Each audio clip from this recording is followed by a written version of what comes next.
हर हर महादेव। कैसे हैं आप सभी? होप सभी बढ़िया स्वस्थ सुंदर होंगे। आज हम बात करेंगे दक्षिण की मीरा कहे जाने वाले आंडाल के बारे में।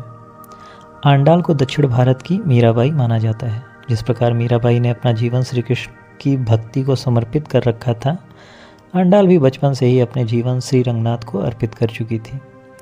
भगवान श्री रंगनाथ को पति के रूप में उसने भी मान लिया था।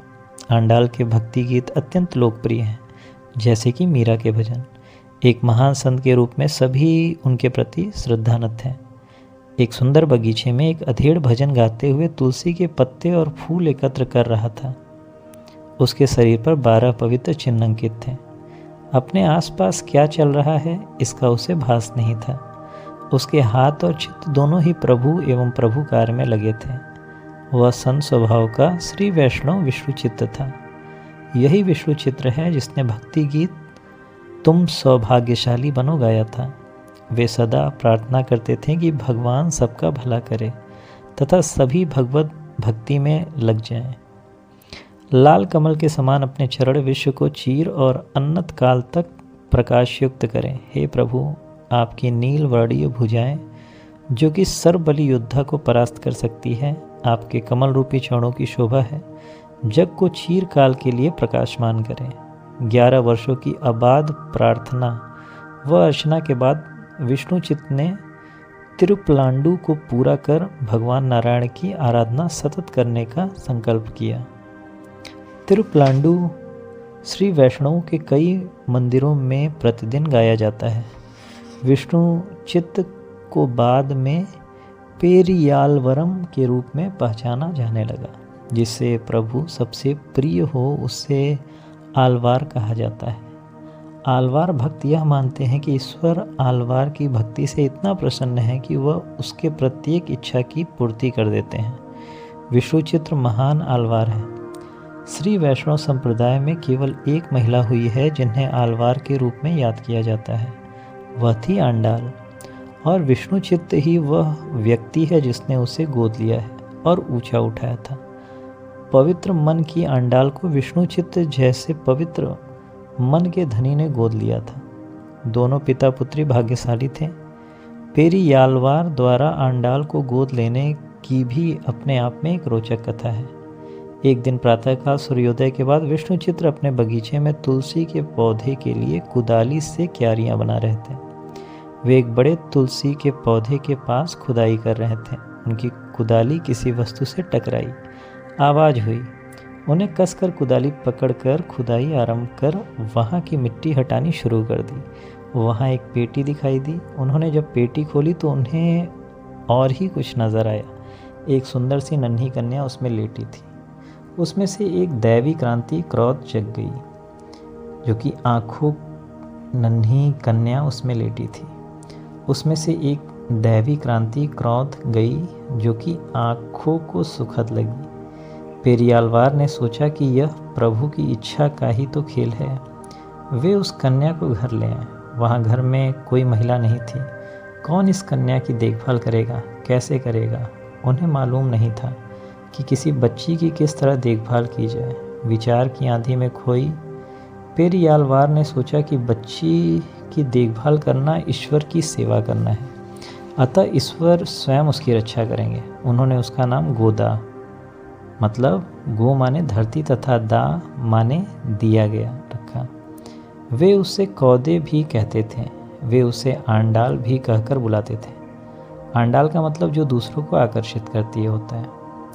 उम्र के साथ साथ आंडाल भी उछल कूद बढ़ने लगी, जिसे देख पेरियालवार आनंदित हो उठे। कभी कभी वे सोचते कि मैं गरीब हूँ, मुझे यह कन्या मिल गई है, क्या इसे भी गरीबी के साए में बड़ा होना पड़ेगा? ये विचार उन्हें बेचैन कर देते हैं। संतोष की बात यह थी कि आंडाल अच्छे गुणों को ग्रहण कर रही है, ईश्वर के प्रति समर्पित है। वे सोचते यह कन्या निर्धन नहीं, यह माने में धनी है। नन्ही आंडाल सदैव पेरियालवार के साथ बनी रहती। बगीचे में जाते हैं तो आंडाल को भी साथ ले जाते हैं। वे उसे भगवान की अद्वितीय शक्ति, गुणों तथा दयालु होने की कथाएं सुनाते थे। वे उसके मुख से राम व कृष्ण का नाम सुनकर पुलकित हो उठे। नन्ही आंडाल राम व कृष्ण की कथाएं सुनने में निमग्न हो जाती। प्रभु के प्रति स्नेह व श्रद्धा आंडाल के बचपन से ही विकसित हो गई थी। वह फूल बटोरती तथा टोकनी में डालती जाती। पेरियालवार कहते जाते, सब कुछ प्रभु का है, सब कुछ प्रभु का है। आंडाल फूल एकत्र करते समय अपने पिता का उक्त संदेश स्मरण करती।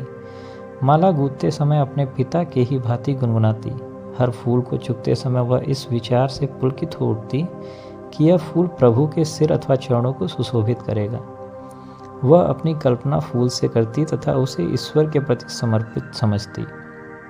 उसने प्रभु का पुष्पहार गूंथने में परंपरा से प्रभु का हार गूंथने वालों को पीछे छोड़ दिया था। एक व्रत में कठोर अनुशासन का पालन करना पड़ता है। मार्गशीर्ष के महीने में व्रत करने का किसी अन्य माह की तुलना में अपना एक अलग प्रभाव होता है, किंतु यह बहुत कठिन है। मार्गशीर्ष व पौष ये 2 शीत के माह होते हैं। लोग ठंड से कांपते हैं। ऐसे में सुबह गर्म बिस्तरों को त्यागना बड़ा दुष्कर जाना पड़ता है। मार्गशीर्ष व्रत में सुबह जल्दी उठकर प्रभु की उपासना करनी पड़ती है। कैसी भी कठिनाई क्यों ना आए, जिसने इस व्रत का संकल्प किया है उसे प्रातःकाल शीघ्र उठना पड़ता है। आंडाल ने यह व्रत बड़ी ही श्रद्धा से पूर्ण किया। उसने प्रभु को जगाने के लिए 30 गीत लिखे तथा उन्हें गाया। ये भक्ति गीत बहुत प्रसिद्ध हुए तथा अब तिरुप्पावय के रूप में जाने जाते हैं। तिरुप्पावय का अर्थ उच्च स्तरीय श्रद्धा अर्चना होता है। आंडाल ने अपनी सहेलियों को ईश्वर के प्रति श्रद्धा की महत्ता समझाई। उसने सामूहिक प्रार्थना एवं भक्ति के मार्ग की ओर उन्हें प्रवृत्त किया। आंडाल ने 5 लाख महिलाओं को ईश्वर भक्ति का मार्ग दिखाया। वह उनके साथ ध्यान व भजन के समय रहती। उसने उन्हें प्यार व श्रद्धा के साथ ईश्वर भक्ति करना सिखाया। आंडाल ने भगवान को प्रसन्न करने का सुगम मार्ग दिखाया। सभी लोग धार्मिक ग्रंथों का अध्ययन नहीं कर सकते और न ही उसे समझ सकते हैं, न ही सभी धन अर्पित कर ईश्वर की सेवा कर सकते हैं, पर ईश्वर की दृष्टि में सभी बराबर हैं। आंडाल कहती थी कि ईश्वर प्रेम व त्याग चाहता है। आंडाल बड़ी हुई, उसका विवाह करना था। पेरियालवार न भी इस संबंध में विचार किया। उन्होंने कन्या से पूछा, तुम किससे विवाह रचाओगी? आंडाल ने कहा, श्रीरंग क्षेत्र के भगवान श्री रंगनाथ मेरे पति हैं। मैं उनके सिवाय अन्य किसी से विवाह नहीं करूंगी। यह सुनकर विष्णुचित्त दुखी हो गया। उन्होंने सोचा, कहाँ सर्वशक्तिमान श्री रंगनाथ और कहाँ हम। उन्होंने प्रभु से विनती की कि उन्हें रास्ता दिखाएं। एक दिन पेरियालवार ने स्वप्न में श्री रंगनाथ दिखाई दिए, जो बोल रहे थे कि आंडाल ने मेरा हृदय जीत लिया है, उसका विवाह मुझसे कर दो। पेरियालवार गदगद हो गया। उनकी सारी चिंताएं पल भर में दूर हो गई, किंतु वह श्री रंगम कैसे जाएं? उन दिनों इतनी लंबी यात्रा करना बड़ा दुष्कर कार्य था। उनकी सहायता करने को वहाँ कोई न था। करे तो क्या करें? पेरियालवार को पांड्य नरेश वल्लभ देव का ध्यान आया। उन्होंने उन्हें संदेश भिजवाया। संदेश में राजा को अपनी पुत्री के निश्चय तथा श्री रंगनाथ की इच्छा से भी अवगत करा दिया गया। उन्होंने कहा वे उनकी पुत्री के साथ श्री रंगनाथ जाना चाहते हैं। यात्रा में सहयोग देने की याचना भी की गई। राजा बहुत प्रसन्न था। उसने स्वयं इस विवाह में वधू पक्ष की ओर से सम्मिलित होने में ठानी।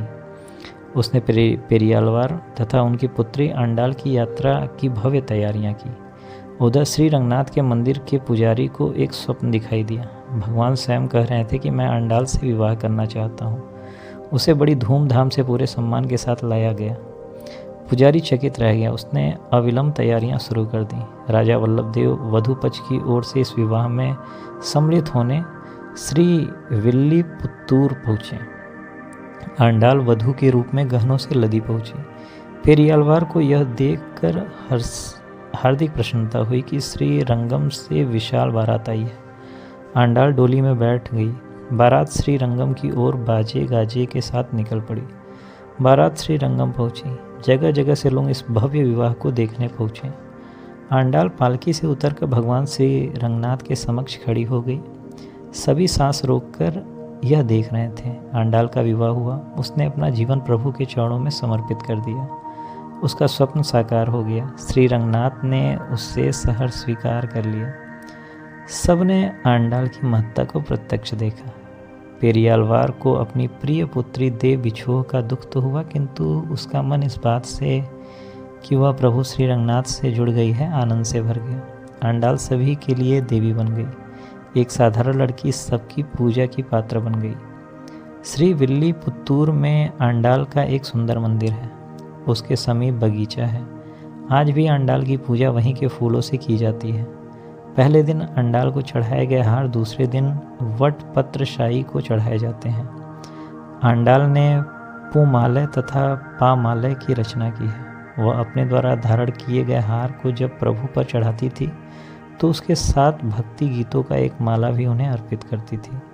उसे गोदा भी कहा जाता है। गोदा का अर्थ न केवल वसुंधरा प्रदत्त होता है बल्कि जो स्तुति भी करता है। अंडाल की कृतियों में से एक है इष्ट के भजन। उसमें 143 सुमधुर भजनों का संकलन है। उन भजनों में कहा गया है कि केवल भक्त का प्रभु से प्रेम करना ही पर्याप्त नहीं है, प्रभु को भी भक्त से प्यार करना चाहिए। तिरुमूली आनंद का गीत है जो ईश्वर में अगाध ध्यान से उपजता है।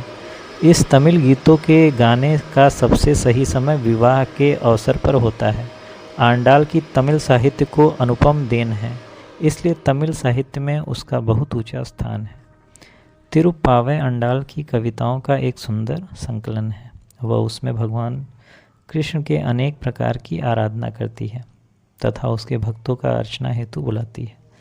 भागवत भारत के प्रसिद्ध धर्म ग्रंथों में से एक है। भगवान कृष्ण के बाल्यावस्था का इसमें वर्णन है। साथ ही उसमें उनके बारे में तथा उसके भक्तों के बारे में कथाएं हैं। उसमें एक कथा में लड़कियां दुर्गा कात्यायनी से प्रार्थना करती हैं कि उन्हें अच्छा पति मिले तथा वे विवाहोपरांत सुखी रहें। आंडाल ने इस कथा का उपयोग किया, किंतु तिरुप्पावै में प्रार्थना का विषय दूसरा है। वह उसमें ईश्वर से ही पति बनने का मनोरथ व्यक्त करते हुए आंडाल भगवान कृष्ण के प्रेम को जीत लेने की आकांक्षा व्यक्त करती है। वह कहती है, भगवान अपनी सेज से उठकर आए, मेरा हृदय उनका सिंहासन है, उस पर सदा वे शोभित हों। आंडाल अपनी एक कविता में अपने एक सखी को जागृत करते हुए कहती है, पक्षी उड़ रहे हैं, क्या तुम्हें देवालियों का शंखनाद सुनाई नहीं पड़ रहा? सभी साधु सन्यासी उस श्री कृष्ण की स्तुति में लगे हुए हैं जिसने स्तनपान का छल कर राजसी पूतनी को मार डाला था। सभी भगवान हरि की प्रार्थना में लगे हुए हैं, अतः उठ जाओ। एक अन्य कविता में आंडाल अपनी सखियों से कहती है, तुम्हारे घरों के पीछे के बगीचे में सुगंधित फूल खिले हैं, कमल ने अपनी पखुड़ियों समेट ली है, सूरज चढ़ गया है, सन्यासी प्रभु अर्चना हेतु आ रहे हैं, अब उठ जाओ, प्रभु की स्तुति करो। आंडाल प्रभु से प्रार्थना करती हुई कहती है, उषः काल में आपकी अर्चना करना तथा आपके चरणों की सेवा करना ही हमारा मनोरथ है। आप गायों के रक्षक हैं, हमारी उपासना स्वीकार करो, हम जन्म जन्मांतर आपके दास रहेंगे। श्री रामानुजाचार्य ने तिरुप्पावै की भूरी भूरी प्रशंसा की है। उन्होंने आंडाल के मार्ग को उचित बताते हुए उसका अनुसरण किया है। तिरुप्पावै अंडाल द्वारा रचित अत्यधिक लोकप्रिय गीत संग्रह है। अंडाल का जन्म दिन आषाढ़ मास के पूर्व नक्षत्र में पड़ता है। उसे तिरुडिप्पूर के रूप में मानते हैं। श्री वैष्णव मंदिर में अंडाल की सुंदर प्रतिमा देखने को मिलती है। उनके द्वारा रचित तिरुप्पावै का प्रतिदिन गायन किया जाता है। तिरुप्पावै में अंडाल के जीवन दर्शन का सार दिया हुआ है, अतः आओ हम उसके बारे में कुछ और अधिक जानें। आंडाल ने भागवत से व्रज सुंदरियों की कथा को उठाया है, किंतु जहाँ सुंदरियों की सुंदर पक्तियों की कामना करते हुए बताया गया है, वही आंडाल स्वयं प्रभु पति बने यह मनोरथ रखती है। वह केवल ईश्वर से ही प्रेम करती है, वह ईश्वर से एकाकार होना चाहती है, तभी वह जन्म मरण के चक्र से मुक्ति पा सकेगी, रोग और दुखों से मुक्त हो सकेगी। ईश्वर से एकाकार होना सबसे बड़ी इच्छा है तथा जीवन का अंतिम लक्ष्य भी। परंतु कोई कैसे ईश्वर के साथ एकाकार हो सकता है? कोई कैसे इस योग्य बने कि ईश्वर उसे स्वीकार कर ले? आंडाल ने अपने पहले 5 पदों में इसे स्पष्ट किया। तन और मन दोनों पूरी तरह निर्मल होना चाहिए। ईश्वर मन में समा जाना चाहिए, कोई और इच्छा नहीं होनी चाहिए, न ही कोई और निमित्त। तदोपरांत अंडाल पूर्व समर्पण का उपदेश देती है। ईश्वर की कामना करने वाला व्यक्ति उस तरुणी की भांति है जो अपनी पसंद के पति के साथ सुखद जीवन का मनोरथ रखती है। ऐसी युवती केवल अपने पति के साथ किसी और के अतिरिक्त कुछ नहीं चाहती। वह भक्त जो चाहता है कि ईश्वर उसे स्वीकार कर ले, उनमें भी इसी तरह का प्रेम एवं समर्पण होना जरूरी है। कुछ गीत प्रभु को जागृत करने के लिए लिखे गए हैं। इसके माने क्या ईश्वर को नींद से जगाना है? ईश्वर को भलों की रक्षा करनी है और बुरों को दंड देना है। किंतु प्रभु दयालु भी हैं, कभी कभी प्रभु दया कर अपराधी को दंडित नहीं करते, जिससे वह अकर्मण्य बन जाता है। यह अकर्मण्यता ईश्वर की दया से प्रेरित रहता है। इसका उल्लेख आंडाल ने अपने गीतों में निद्रा के रूप में किया है। यदि प्रभु अच्छे लोगों की मदद नहीं करते तो बुराइयां तेजी से बढ़ने लगती हैं। अतः आंडाल ने प्रभु को निद्रा भंग कर बुराइयों का दमन करने की याचना की है। आंडाल श्री कृष्ण से शैया से उठकर सिंहासन पर बैठने की याचना करती है और कहती है उनका सिंहासन भक्तों का निर्मल हृदय है। ईश्वर की कृपा, उसका स्वरूप और महानता भक्तों का मंत्र मुग्ध कर देती है और आंडाल उन्हें भक्तों के हृदय में समा जाने हेतु आमंत्रित करती है। आंडाल श्री कृष्ण के जीवन पर प्रकाश डालते हुए चकित हो कहती है, ईश्वर जिसका न जन्म होता है न मृत्यु ही, वह मृत्युलोक की नारी देवकी के पेट से उसके पुत्र के रूप में जन्म लेते हैं। सारे जगत को प्रकाशमान करने वाले श्याम वर्णित हैं। दूसरों को भय से मुक्ति दिलाने वाले भयग्रस्त हैं। स्वर्ग के राजा होकर गौशाला में बड़े हुए। कौन प्रभु के मार्ग को जान सकता है। तिरुपावे चमत्कार और प्रेम के प्रार्थना और समर्पण का गीत है, जो प्रभु के गौरव और मानव के समर्पण की महिमा गीत गाता है। आंडाल तरुण थी, किंतु वह अपना जीवन सार्थक बनाना चाहती थी। वह ऐसा खोखला जीवन नहीं जीना चाहती थी जिसमें केवल खाना पीना सोना और तुच्छ सुख हो। ईश्वर प्रेम का प्रकाश ने उसके जीवन को संपन्न बना दिया था। श्री विल्पत्तूर में आंडाल उत्सव बड़े ही धूमधाम से मनाया जाता है। वहाँ की महिलाएं उसमें सम्मिलित होना अपना गौरव समझती हैं। महिलाओं में आंडाल एक अनमोल रत्न थी। और यही कहानी थी आंडाल की और कृष्ण भक्ति की। आप इससे कनेक्ट होइए और अपने लाइफ में कुछ बेटर करने की कोशिश करिए। हर हर महादेव।